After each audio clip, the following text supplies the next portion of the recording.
So எல்லாருமே கேள்விப்பட்டிருப்பீங்க இந்த வருஷம் ஸ்டார்டிங்லேருந்து இங்கே லே ஆஃப், அங்கே லே ஆஃப், இப்படி லே ஆஃப், இவ்வளோ பேரை பண்ணியிருக்காங்க, அவ்வளோ பேரை பண்ணியிருக்காங்க.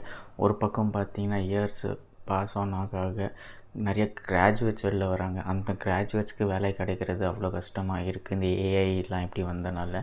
அதுக்கப்புறம் இப்போ லே ஆஃப்ஸ்லாம் ஆகிறாங்க. எவ்வளோ கமிட்மெண்ட்ஸோடு ஒர்க் பண்ணிகிட்டு இருப்பாங்க. திடீரென்ட்டு நாளையிலேருந்து நீ வரக்கூடாது, இனிலேருந்து நீங்கள் போகலான்னா எப்படி இருக்கும்?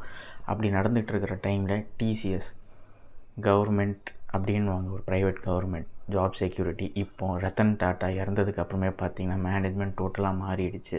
ஸோ இப்போது 12,000 employees mid and senior level management எம்ப்ளாயீஸை வந்து இப்போ லே ஆஃப் பண்ணிட்டுருக்காங்க.